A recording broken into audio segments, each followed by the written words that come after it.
thing. All right, we are live. So, very weird. I have to like be strategic about how I. It's interesting because my hair looks different on Instagram Live than it does on YouTube. So, um, if you don't know me, okay, I'm vain. So I'm not just smart. I'm smart, intelligent, all the things. And I'm also vain. I also care about how I look. And for some reason, I was not able to see myself to see what the camera looked like before we started on YouTube Live. So you guys get to watch me fluff my hair for the first couple of minutes before we actually get into the content. Okay. Welcome. Welcome. So for context, I am going live both on YouTube as well as live on Instagram. So I'm multi-streaming from two different devices. So I'm going to be looking into both cameras to make sure that everybody gets what it is that they need, all the good things.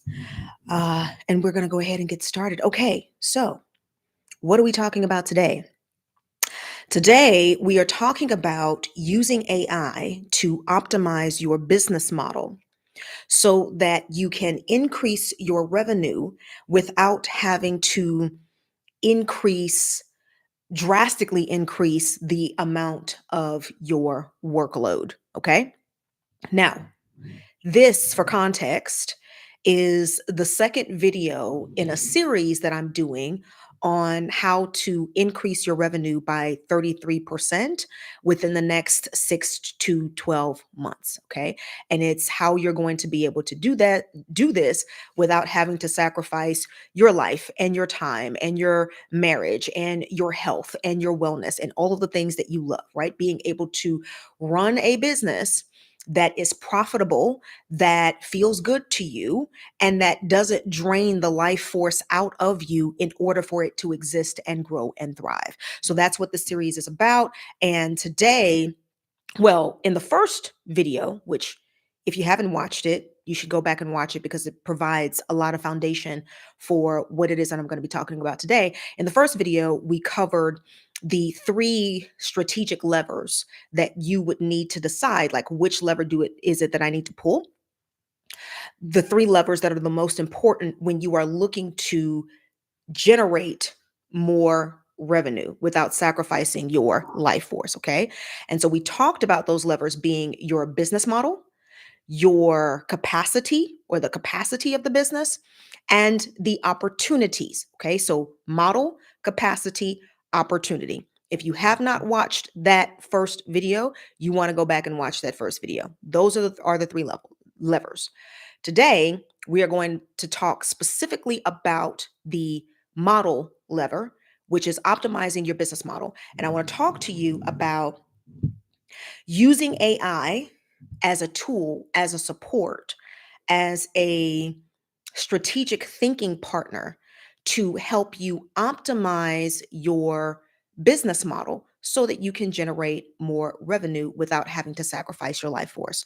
If you have no idea who I am Mrs. Atandra Jones. I am a founder operations advisor for elite founder CEOs who are ready to go to that next level in their business and who also refuse to sacrifice your life, your health, your wellness, your marriage, your relationships in order to get to that next level. Okay.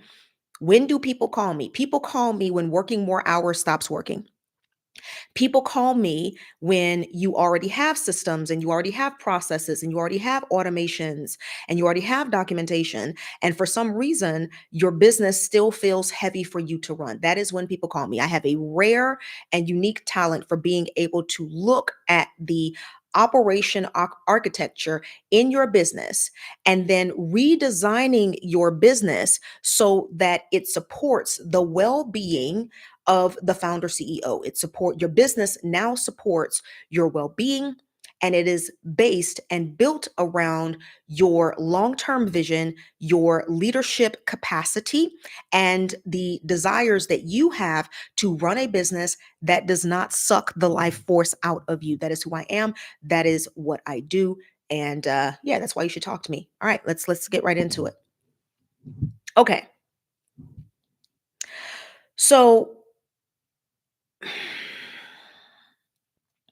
oftentimes when people talk about using AI to do anything in business, most of the time they're talking about the large language model. So this is your Chat GPT and Claude and Gemini and all of the other tools that use large language models, building AI agents, agentic workflows, all of those things.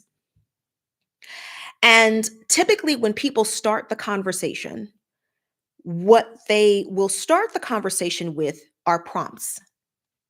This is the prompts that took me from four figures a month to $30,000 in less than 30 days.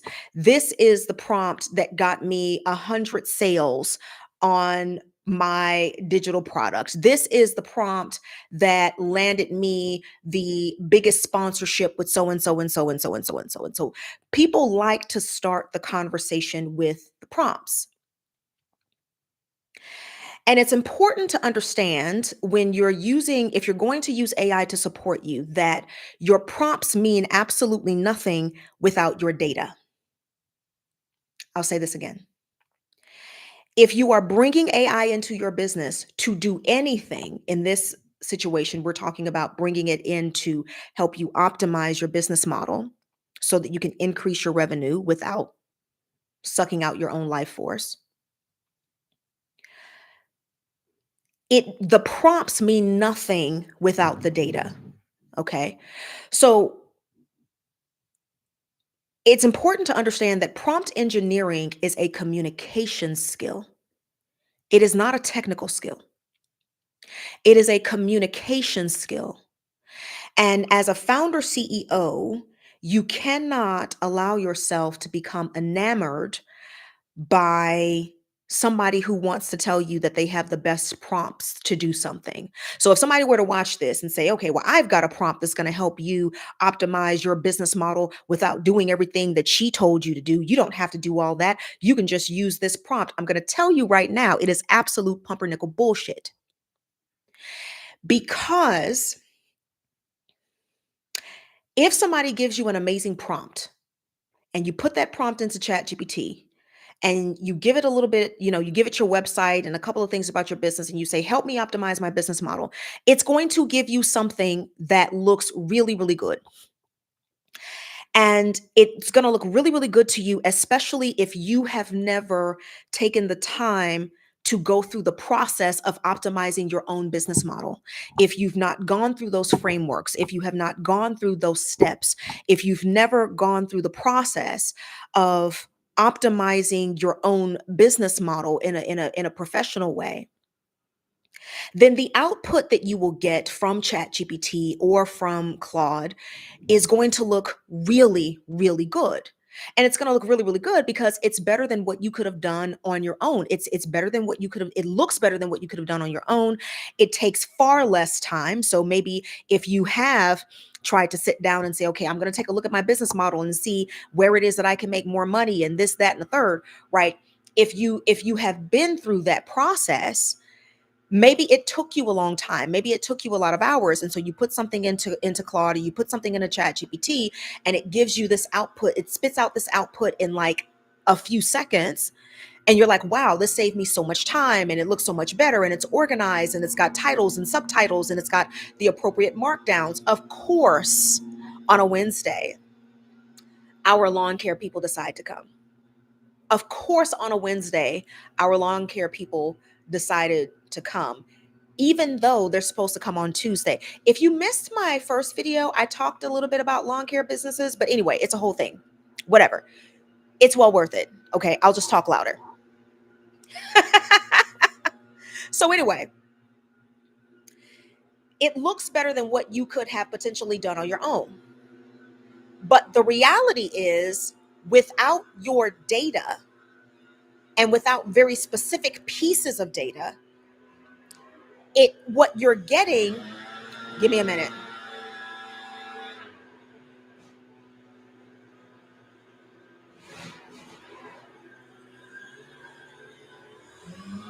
I specifically timed this on the days when our lawn care people are not supposed to be here,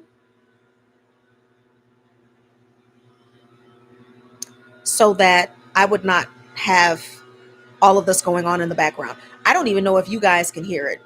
I don't know. I'll have to when I watch the video back, um, I'll be able to tell whether or not you guys can hear it. But either way, we move on. It looks better than what you could have done yourself. But the reality is, without your data, it's not customized to your business. And it's not just, here's my website, here's a couple of my offerings, here's a few pieces of my social media content, right? You're going to get something that's really, really generic. It looks good, and it's probably better than something that you could have that you could have done on your own. But when you look at the longevity of your business, when you look at your long-term vision, it's not something that's going to be able to support the long-term vision of your company. So what I want to do is I want to give you the pieces that you need to have in your arsenal before you bring AI in to help you optimize your business model, okay? Before you bring AI in, okay? All right, so the first thing you need to have is you need to have a full picture of your revenue architecture, which is basically your money engine. This is a full picture of how the business makes money, your offers, your pricing, your margins, your delivery models, and what parts of all of these processes actually rely on your labor as the founder CEO. So you need to be able to see where the revenue is capped, where profit is leaking, and which offers can be redesigned to make more money with less effort. Okay. So here's a few things that you need to have some clarity on, right? And there's a couple of ways that you can do this. The easiest way for you to do this, I'm going to tell you right now, is to just call me. I'm just gonna tell you that right now. That's the easiest way to do this, right? Is to book a call with me, and let's see if we are a fit to work together, and we can gather all of this information for you, right? We could do this work for you. That's going to be the easiest way for you to do it. I said what I said, hands down. Do what you will with that information. Now, you could also do it manually. And if you're going to do it manually, whether you're going to do it yourself as the founder CEO, or maybe this is something that you're going to delegate to somebody on your team, here's some things that you want to have clarity on. What are your current offers? What's the pricing, the margins, and the profit that you're currently earning on each offer? What percentage of your revenue comes from each of these offers? Which of these offers requires the founder CEO's involvement? Like, which of these offers require that you be involved? Okay. So that's just a few of the things that you want to make sure that you have clarity on. It's not everything, but it's a few of the things that you want to make sure that you have clarity on before you bring AI in to help you optimize your business model so that you can increase your revenue without draining and sucking out your life force. All right. And the reason why this is important is because you've got to see where your revenue is artificially capped. So whether it's overly dependent upon you as the founder CEO, or if it's priced in a way where you're still in a situation where you're having to trade a lot of your time for money. Okay. All right. So then the next thing that you want to make sure that you have some clarity on is your capacity and your delivery. So this is your operational load. And by the way, let me just insert this. I would suggest that you have each of these components in different documents. So I'm going to give you the 10 different components today. And then if you're going to do this on your own, then you want to make sure that you have 10 different documents with this information. Okay. And I'm going to say this again. If you don't have this information, it does not matter what prompt I give you. It doesn't matter. Okay. Prompt engineering is a communication skill. It is not a technical skill, which means that anybody can learn it. If you can learn how to communicate with your team, if you can learn how to communicate with your spouse, if you can learn how to communicate with your children, if I wouldn't imagine that you are as successful as you are right now as a founder CEO without the ability to communicate, without communication skills. So if you can develop those communication skills in other areas of your life, you can learn how to communicate with the AI model. And I'm saying this because I can feel it and I can hear it. And it's like, give me the prompt, give me the prompt, give me the prompt, give me the prompt. I can give you the prompts, but the prompts mean absolutely nothing if you don't have the data and if you don't know how to communicate with the model in a way that's going to allow it to give you customized feedback that serves you and the long-term vision of your business. Okay. So today we're going to go over the components. In the next video, I will go ahead and give you guys all the prompts. Okay. We'll walk through it. We'll do a little demo. It'll be a whole thing. All right. Okay. So next thing, you want to know your operational load. This is your capacity and your delivery. And so what this is going to, your delivery, and this is going to tell you what it actually takes to deliver on what it is that you sell, to deliver on what it is that you do. So you want to know the bandwidth, the bottlenecks, any gaps, labor intensity. This is going to show you where the delivering of your products and services is actually draining you as the founder CEO, and where the business will break under pressure if the founder CEO were to step away from any part of these processes. Okay, this allows you to redesign your offers and your operations so that you're supporting more revenue without crushing yourself, and also without crushing your team. For those of you who have a team as well, a lot of times what happens when is that every time you go to a different level of revenue, right, it does require more of you. It does require more of your team. However, when you don't have the proper infrastructure to support that growth, what ends up happening is your growth becomes a threat, and the work required to get to that next level actually crushes your team. And sometimes as a founder CEO, if you're not careful, what'll happen is you'll actually start to sabotage your own growth, because it's easier for you to not go to that next level, because every time you go to that next level, you get crushed, your team gets crushed, and then everybody needs a 3-month vacation at the end of this huge push because you don't have the proper infrastructure. Anyway, that was an aside. All right. So here's a couple of things that you need to understand. It's not everything, but it's a few things. You need to understand, what does it actually take from end to end to deliver these offers from start to finish? What does it take for you to deliver these offers, right? Where are your choke points? Where are your choke points in availability, in skill gaps, in bandwidth, in delivery? Where are your choke points? Okay. Where do you have work in where do you have work in your operations that's being repeated over and over and over again, that it's being reinvented or it's being repeated? Okay. How often do you have deadlines that slip? So these are a few things that you need to have an understanding of when looking at your operational load before you bring AI in to help you optimize your business model. So let's go ahead and go to the third thing. The third thing is your demand pathway, which is basically how your money arrives. Okay. So this is the journey from attention to lead to a sale. What does that look like? So you need to have a clear understanding of what drives visibility, what channels are actually converting into money, where you have leads that leak, and again, what requires the presence of the founder CEO. If you are paying attention, there's a theme here. So in all of these components, one of the major things that you need to discover is where the process of doing whatever it is that needs to be done is completely or heavily reliant on the founder CEO. So if you pull the founder CEO out of that part of the process breaks, or the timing of how the work gets done is significantly decreased. Okay. So when you optimize this pathway, this is how you can increase, another way that you can increase your revenue without crushing your own life force and without crushing your team. So a few things that you need clarity on here in this component is what drives your visibility and your attention as of right now. as of today. Okay. What do you have that actually converts attention to leads? What do those numbers look like? What do you have? What actually converts your leads into sales?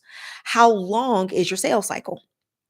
Okay. Those are a few of the things that you need clarity on. Again, you can do this by yourself, but I'm telling you, the easiest way for you to do this is for you to call me. Okay. Okay. All right.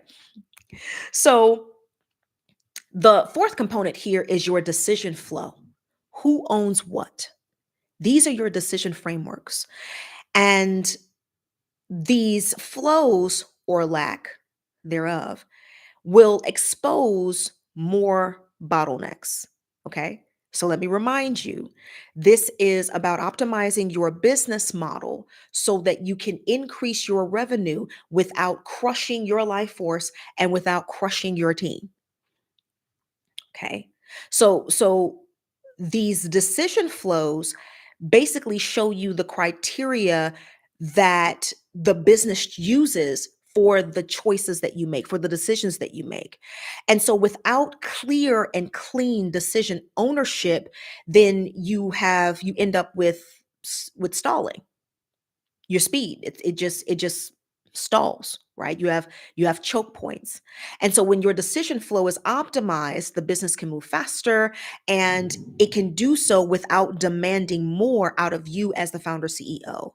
So a few things you need clarity on here are: who makes what decisions today?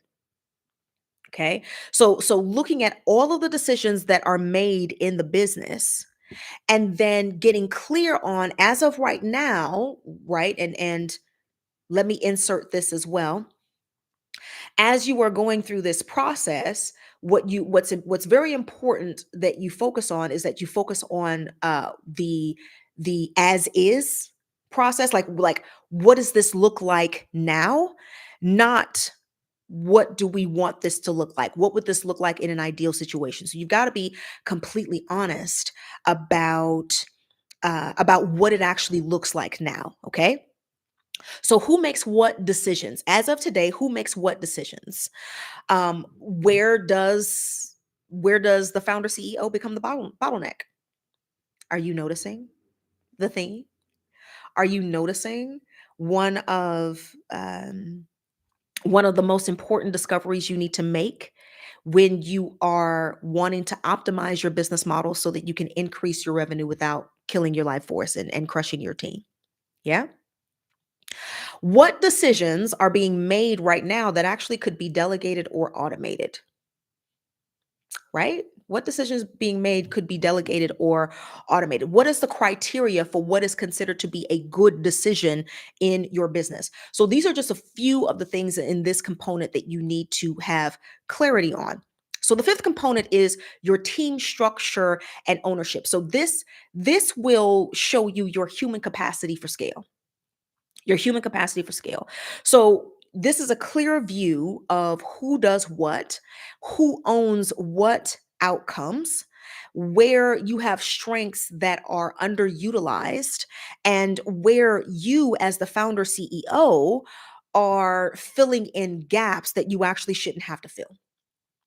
Okay. So when you structure this part right, it helps you as the founder CEO shift from being a default operator to actually being the CEO. And so that frees up your capacity for those higher level projects and tasks and things that you need to do to be the vision holder and the rainmaker in your business. Okay. So what do you need to know? Who's on your team today? And some of you founder CEOs are going to say it's just me. Okay, great. That's you need to know that. Sometimes you need to know that. If you have contractors, if you have employees, if if even if you're outsourcing, who is a part of your support team as of today? Okay. What are their strengths? Okay. What are they truly responsible for versus what they do because no one else is doing it? Those are two different things. Those are two different things, right? What outcomes do they own? What outcomes do they own? I'm going to insert this here. I'm going to insert this here. For many founder CEOs, and maybe even for you, Having systems and processes in your business isn't really working because your systems were built around tasks and not around architecture.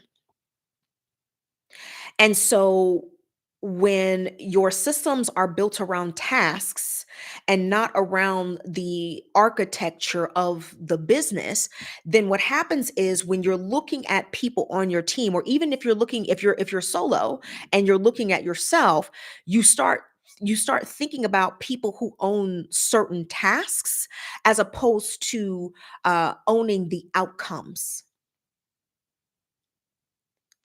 And so even that small shift can make a huge difference in your business model. And it can make a huge difference in the amount of money that you're able to bring into your business. Okay. So, component number 6 is your money reality check. Okay, these are your financial dynamics. So, this includes your revenue patterns, your profit margins, your cost to deliver, the if there's any flexibility in your pricing, your customer acquisition cost, and the cost of customer retention. Okay, so what these numbers are going to show you are what offers are actually scalable versus what offers you have that are actually draining your profit. And so you can see where tweaks in pricing or packaging or structure can actually generate more money with either the same or with less effort, right? Not every offer that you have that is bringing in money is scalable. Some of the offers that you have, even though they're bringing in money, the the work that it takes to deliver on those offers, and then the long-term value of the offer and of the clients who purchase that offer, it may actually be draining your profit. And so these are some of the things that you want to discover. So a couple of things you need some clarity on is, obviously, you need to know what your current revenue is. You need to know what your monthly recurring revenue is, your profit margin for each offer. Okay, the cost to deliver each offer. You need to know your churn and your retention metrics, right? You need to know those numbers. These are just a few of the things that you need clarity on. Okay, listen, I know, I can hear you, right? Does it really take all that? I can just put some stuff in there about my business and chat GPT, and so and so said that they had this prompt that had them help them optimize their business. Let me tell you something about life. Okay. Okay. Not everybody who tells you what to do, who gives you these tips, tools, tricks, strategies, hacks, all of the things, they don't actually tell you everything that goes into the back end of being able to get those results. It's one of the issues that I have with Go High Level, but that's a whole other conversation in and of itself, right? Like, anybody who knows me knows how I feel about Go High Level. Anyway, squirrel. They can give you the tips, the tools, the strategies, the hacks, all of the things, but they're also not telling you all of the work that goes in on the back end to be able to produce those results. And that's the reason why when you buy their little ebook, or you buy their little course, or you watch their video on YouTube, or you follow their step-by-step tutorial, that's the reason why you can't get the results. You're not getting the results that they get because they're not telling you about the things that they've done on the back end, right? You will see somebody do something in ChatGPT. Watch this. Watch this. You will see somebody do something in ChatGPT, and you'll see them demonstrate a prompt and put some information into that prompt. And then it will give them all of this amazing output. And then you're following it online, right? You're following the YouTube video, and your output doesn't look like that. But what they have not shared with you is the hours and hours and hours and hours and hours and hours and hours and hours. Am I still going? And hours and hours and hours and hours that they have put into training their version of the model, and the data that they have given to the model. which is why their outputs look so much more dynamic and so much more robust than yours when you try the same thing. So the question is, does it take all of this? My answer is, if you care about the long-term success of your business and you want something that's actually going to work specifically for your business, then yes, it does take all that. But that's the reason why you should call me. So you don't have to do it, right? That's what we're doing. That's what we're doing. We're calling Mrs. Jones so you don't have to do it yourself. That's why I'm here. That's why I exist. Yeah.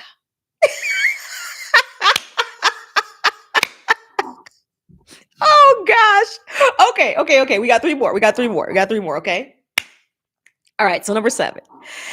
This is your IP, your body of work. So your intellectual property, your body of work. These are your leverage points. So this includes your frameworks, your methodologies, your content, your expertise, whether or not it's codified, because I know, right? It's so interesting, right? Because when you are as brilliant as you are, you have forgotten more than the average person has learned about the thing that you do, right? About you have forgotten more than most people will ever learn about what it is that you do, which is what makes you so amazing at what it is you do. It's why you're freaking awesome, and it's why you're the best at what it is that you do, right? And so sometimes when you're just so good at something, right? It's second nature, right? Like you just know. You just you just know the thing. It's not even you've developed like this level of mastery to where you can do the thing, deliver the thing, be the thing, deliver the experience, create whatever it is, right? Without any outside tools or stimulus. It just comes as second nature. And so sometimes because it is so much second nature, because it is so much a part of you, because you are so much of a genius, you forget to codify it into a framework. It's okay. It's cool. It's cool. If you haven't codified it into a framework, it's totally cool. Just gather that information, right? Because here's the thing, this is going to show you what can be productized, uh, if there's any opportunity for anything to be licensed. It also shows you what can be automated, and what could be turned into recurring revenue, right? So for some of you founder CEOs, there's a part of what you're doing now in your current business model. You would be able to make a lot more money if you codified it and turned it into recurring revenue, but you haven't done that because you can't see it, and you can't see it because you've never taken the time to sit down and outline it and codify it. So right, so that's what this particular component is about, right? So it's the leverage point for creating scalable and less labor intensive streams of income. Okay. So this one's kind of important. All right. So there's a couple of things. Well, I mean, there's quite a few things, but I'll give you a few of them that you might want to get some clarity on, or that you need to get some clarity on, right? Frameworks, processes, methods that already exist. And again, you have them. You have them. If you're sitting there like, I don't have any frameworks, I don't have any special methods, right? I actually, in one of my, which course is it? I think it's my AI for Entrepreneurs masterclass. I teach our Ascend framework, ASCEND. It's our Ascend framework. It's the framework that we use to take a body of work and turn it into a framework, right? And so if you want access to that class, let me know in the comments, and I'll make sure to get you a link. But you have frameworks. You have methods. You are just so good at what you do. You've never taken the time to codify them, right? But you want to be able to do that if you're evaluating your business model, right? Okay. So the next one, other part that you want to understand is like what parts can be made into sellable assets? What parts are licensing opportunities? What parts are scalable deliveries? or scalable deliverables, right? So you may have offers that you are delivering manually or face to face or in person or whatever, but once they're codified, they could actually be scalable. And it won't require as much of your time and your energy and your life force, right? So those are just a few of the things that you want to understand in that particular component. Okay. So we're gonna knock out the next three.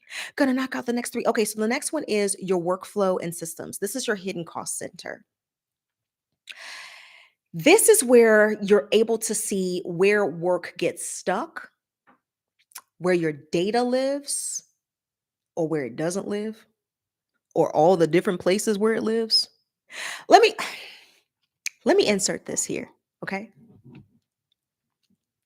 You may have heard of the study that showed that I think it was 99% or 95%, some high number in the 90s percent of AI implementations failed. Now, this video is being recorded in December of 2025. So if you're watching this like 58 years in the future, just know this is the time period that we're talking about. But recently, about 90 something percent, let's just say 99% of AI implementations have failed. And a lot of people took that to mean, yeah, that's because AI is trash. Raw. I told you AI is trash. I told you AI is garbage. Raw, raw, raw. AI bubble. Raw, raw, raw. It's going to pop just like the tech bubble, just like the real estate bubble. Raw, raw, raw, raw, raw. And the reality is, the reason why those implementations failed is because unrealistic expectations, which is one of the reasons why a lot of things fail, is because of unrealistic expectations. The other reason is that they had no clean data. They didn't know, like, for example, if they brought on a tool to have that was supposed to use AI to analyze all of their marketing data to let them know which campaigns would be successful, and based on audience engagement and based on sales and profit margins, what types of marketing campaigns to develop in the future based on the future of people, the future of the way humans interact with sales and all of these different kinds of things. And yes, there are AI tools that do that. They would bring on a tool like that. And then when it's time to actually train the model, they don't have any of their information. They don't know, or maybe they know what their profit margins are, but that part is in one silo. And then the conversion rate from audience to lead is in another silo. And then the conversion rate from lead to sale is in another silo. And then, once they get the first sale, how long does it take them to purchase another offer or another item? That's in another silo. And then, what is your customer churn? That's in another silo. And where are your analytics for the different social media platforms that you use, and what kind of content is working best? And that's in another silo. And this is in Google Docs, and this is in Trainual, and this one is in ClickUp, and this one is in OneDrive. And Sarah had access to this data, but when she got fired for stealing from the company, we don't have the password to her OneDrive. And so we don't have access to any of that. And so you've got all of these situations where their information is in multiple places. And so now it's time to train the model. And the model is like, what do you want me to do? You know what? I tell you what, since you don't have any of your own information, since you don't have any of your own data, what I'll do is I will take the aggregate of everything it is that I have ever learned from every other person every other business who has ever used me, and I'm just going to spit out some crap, right? Because you don't have anything for me to work with. And then they use the tool and then it spits out crap. And then they're like, raw, AI is bad. AI is crappy. Rah, rah, rah. And it's like, no. AI is not bad. AI is not crap. Okay. You just don't have the assets that you need to take full advantage of the tool so that you can get what it is that you want. That's what the problem is. That's what the problem is. So when you don't have clean workflows, clean systems, it makes it difficult to add more revenue streams without adding the type of weight that crushes your life force and that will crush your team. And this is a whole other conversation, right? Because when these things aren't taken care of, it's also very hard to hold on to really good talent. That's a completely different conversation. We will probably do videos on that much later, but it becomes really difficult to hold on to good talent.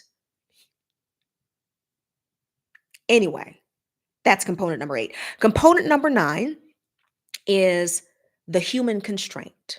So this is a clear picture of the founder CEO's vision and your energetic reality. So this defines how you as the founder CEO actually wants to work. What are your boundaries? What is your real capacity? What are your values? And what is the emotional toll that running this business is taking on your life? So, I'm going to drop some things, and if this sounds like just say it's me in the chat. Just be like, hey, how many times have you gone to a football game or a dance recital and you have your AirPods in your ear? So you're there, but you're not really present. You're there. You showed up, but you've got your AirPods in your ear because if a call comes in, you need to be able to take it. If a Slack message comes through, you need to be able to respond. If an email comes in, you need to make sure that you can go into the app and send the proposal or the invoice or whatever it is that needs to be sent. So you're there, but you are not able to be fully present with one of the most precious moments in your life. What kind of a toll is that taking on you as the founder CEO? What kind of toll is that taking on you as a man, as a woman, as a dad, as a mom, as a husband, as a wife? What kind of toll is that taking on you? So this is a very personal internal assessment of the energetic reality of what it's costing you to run your business at the level of success you are currently holding.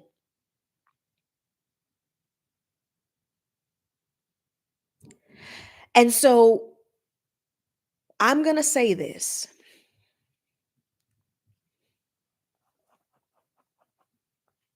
I'm going to say this.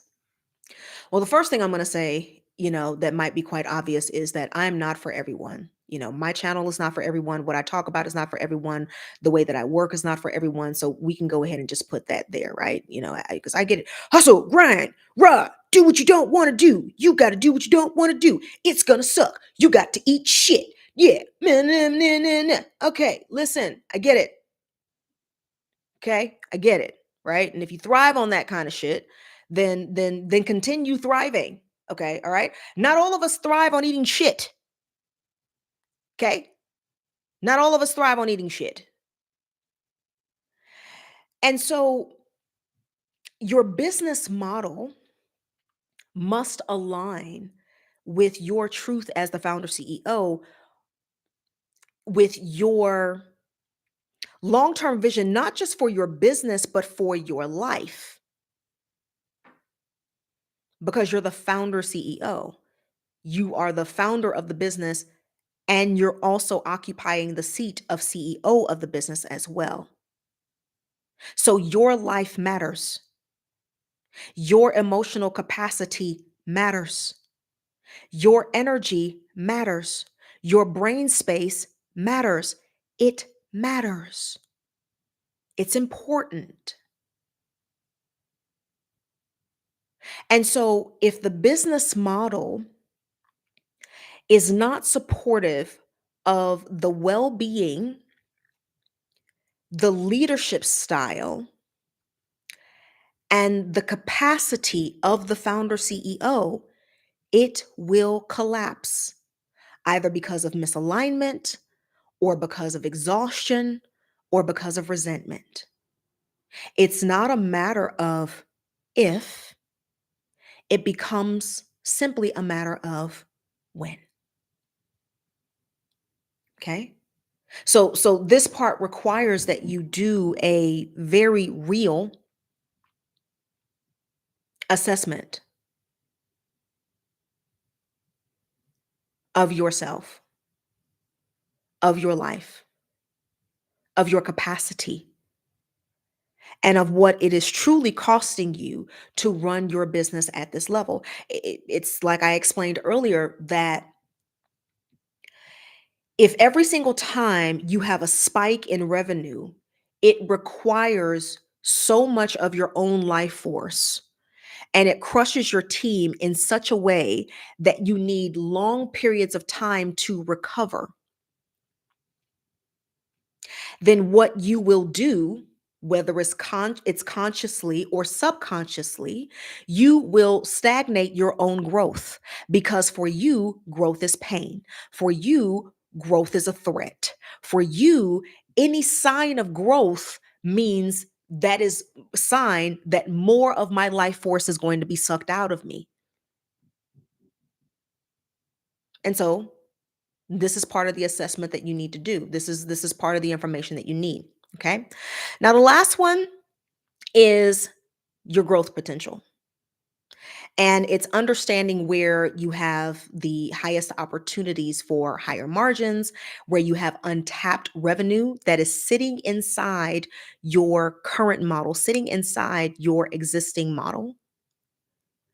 And when you have these insights, it allows you to restructure for more money with the same or less effort by prioritizing certain offers. So remember, we talked about that a little bit earlier that just because an offer is bringing in money, it doesn't mean that the cost of delivering that offer is not draining your profits.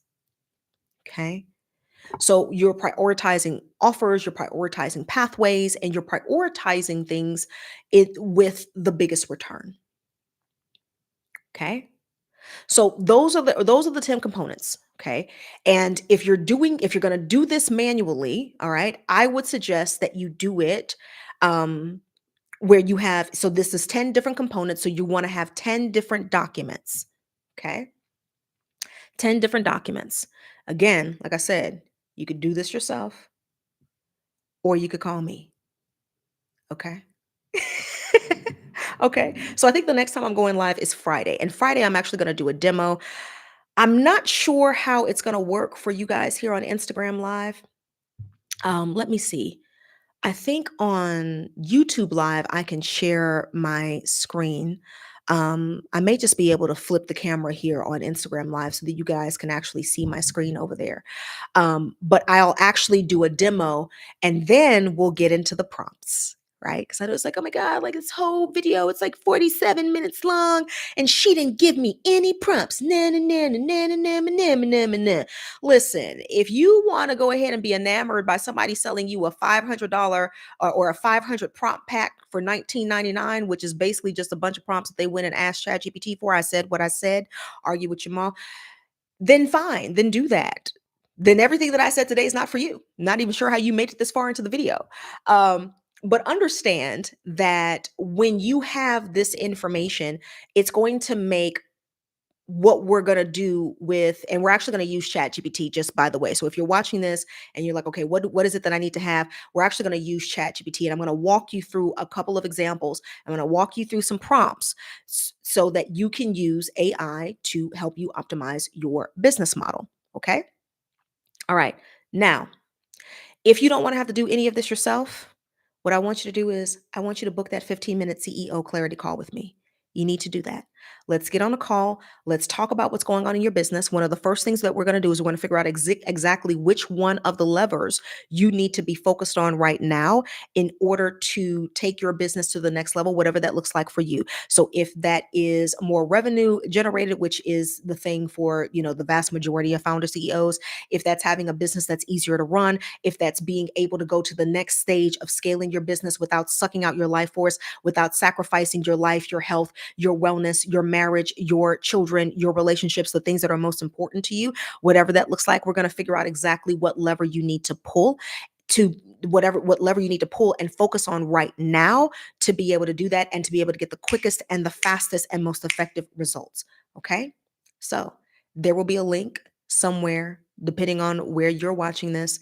There will be a link. Find the link, book the call, and then we will talk. I will see you on the other side. Bye. Bye, y'all.